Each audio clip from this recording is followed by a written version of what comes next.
पर एक एड चिपका कर छोड़ देता है। अगर कुछ दिन बीत जाने के बाद भी उसे कोई नहीं हटाता है तो इससे साबित हो जाता है कि उस घर में रहने वाले लोग शहर से बाहर हैं। अब जैक चोरी से घर में घुस जाता है। वो अंदर जाकर चेक करता है कि कोई अंदर तो नहीं है। इसके बाद वो ब्रश करता है, फिर शावर लेता है। वो अलमारी से किसी के कपड़े निकाल कर पहन लेता है। उसके बाद वो खाना बनाना शुरू करता है। उसे देखकर लगता है जैसे मानो ये उसी का घर हो। अब अपने पाप के पश्चाताप के लिए वो घर में पड़े ओनर के सारे गंदे कपड़ों को धोता है। फिर वो सेल्फीज लेता है। वो टीवी चलाता है और चैनल बदलते बदलते उसे नींद आ जाती है। वो आराम से सो रहा था कि तभी घर का मालिक लौट आता है। जैक चुपके से बिना आवाज किए वहाँ से निकल जाता है, लेकिन उसका लोगों के घरों में चोरी छिपे रहने का ये सिलसिला यहाँ नहीं रुकता। वो अपनी मोटरसाइकिल पर बैठकर नए ठिकाने की तलाश में निकल जाता है। इस बार वो एक हवेली में पहुँचता है जहाँ दरवाजे पर उसका लगाया एड अभी तक लटक रहा था। ये घर निश्चित ही खाली होना चाहिए। जैक पूरे आत्मविश्वास के साथ अंदर प्रवेश करता है। वो हर कमरे में देखकर कंफर्म करता है कि कहीं कोई वहाँ है तो नहीं, लेकिन वो ध्यान ही नहीं देता उस घर की औरत एक कोने में दुबक कर बैठी है। सारा को पता है कि उसके घर में कोई अजनबी घुस आया है, बल्कि वो चुपके से देखती है कि जैक क्या कर रहा है।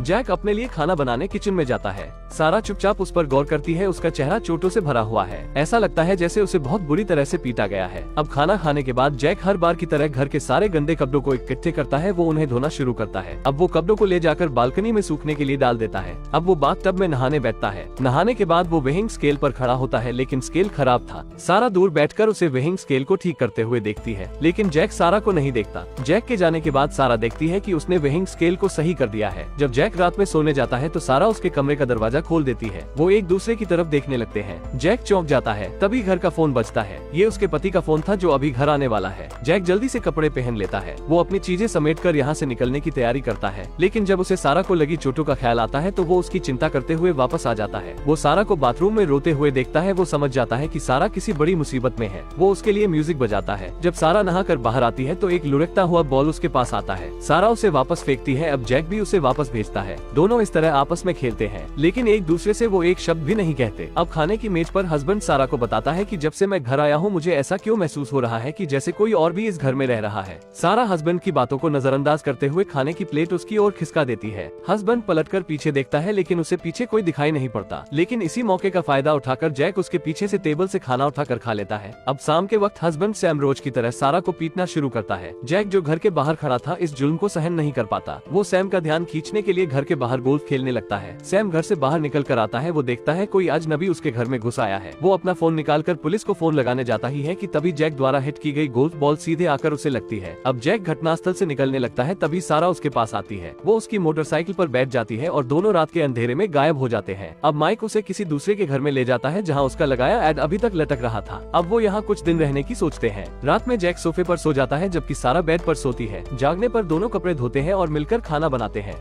अब घर को साफ सुथरा करके वो कुछ दिन बाद एक नए घर की तलाश में निकल जाते हैं। इस बार वो एक बॉक्सर के घर में घुसते हैं। सारा और जैक मिलकर बॉक्सर के साथ एक सेल्फी लेते हैं। अब रात को दोनों सो जाते हैं, लेकिन दोनों ने नहीं सोचा था कि बॉक्सर आधी रात को घर आ जाएगा। अब दो अजनबियों को अपने घर के बेड पर लेटे देख बॉक्सर बॉक्सिंग ग्लव्स पहनकर उनके पास जाता है। वो जैक के मुंह पर एक जोर का मुक्का मारता है, लेकिन सही समय पर बॉक्सर की बीवी उसे पीछे खींच लेती है। लेकिन जब उन्हें पता चलता है कि घर में कुछ भी चोरी नहीं हुआ है तो वो जैक और सारा को जाने देते हैं। लेकिन वो दोनों हमेशा की तरह किसी दूसरे के घर में रहने के लिए निकल जाते हैं। अब दोनों एक दूसरे के पास आने लगते हैं। एक दूसरे से बिना कुछ कहे वो एक दूसरे की मन की बातों को समझने लगे थे। एक दिन वो एक कमरे में मालिक को मरा पड़ा देखते हैं। जब उनका उसके घर वालों से कोई संपर्क नहीं हो पाता, वो मिलकर उसका विधि विधान से अंतिम संस्कार कर देते हैं। इसके बाद वो घर आकर खाना बनाकर खाने लगते हैं, लेकिन तभी दरवाजे पर किसी के आने की आवाज सुनाई देती है। ये उस मृत व्यक्ति का बेटा था जो किसी जरूरी काम से शहर से बाहर गया था। वो आते ही दो अजनबियों को अपने सामने देखता है, जबकि उसके पिता वहाँ नहीं है। जैक और सारा को पुलिस अपने साथ ले जाती है। सारा की जमानत उसका पति सैम कर देता है, जबकि जैक जेल चला जाता है। जेल में जैक हवा में गोल्फ खेलता है, जिसे देख दूसरे कैदी उसे पागल समझकर हंसते हैं। जैक उनकी ओर ध्यान नहीं देता। अब कुछ ही देर में उनके बीच लड़ाई शुरू हो जाती है। अब जैक को एक अलग सेल में रख दिया जाता है। अब जैक यहाँ पर खुद को दूसरों के सामने छिपाने की कला का अभ्यास शुरू करता है। वो गार्ड से छुपने की कोशिश करता है, लेकिन जल्द ही गार्ड उसकी परछाई को देख लेता है। वो उसे अपनी लाठी घुमाकर मारता है। जैक की खूब पिटाई होती है, लेकिन जैक अपनी कला को और निखारता है। अब जब गार्ड फिर से उसके सेल में आता है तो वो जैक को देखने की बहुत कोशिश करता है, लेकिन जैक उसे कहीं दिखाई नहीं देता। अब समय बीता है और जैक को जेल से रिहाई मिल जाती है। जेल से निकलते ही सबसे पहले वो सारा को ढूंढने जाता है। सारा को अभी भी सैम प्रताड़ित कर रहा था। सैम को हमेशा ऐसा लगता था जैसे कोई घर में छिपकर रह रहा है, लेकिन वो उसे कभी नहीं देख पाया। सारा को मालूम हो गया था कि जैक वापस आ गया है। आखिरकार सारा के चेहरे पर सालों बाद मुस्कान लौट कर आती है। अब जैक हमेशा सारा के हस्बैंड के पीछे छिप कर रहता है। सारा उसके लिए खाना बनाती है। वो उसे देखकर मुस्कुराती है। सैम को लगता है वो उसे देखकर मुस्कुरा रही है, और इस तरह जैक हमेशा सारा के साथ रहने लगता है। पूरी फिल्म के दौरान नायक नायक और नायिका एक भी बार आपस में नहीं बोले। शायद उन्हें डर था कि कुछ बोलने से कहीं उनके बीच प्यार में कोई कमी न आ जाए। बिना बोले ही दोनों के बीच कमाल की अंडरस्टैंडिंग, एक कमाल का कनेक्शन था।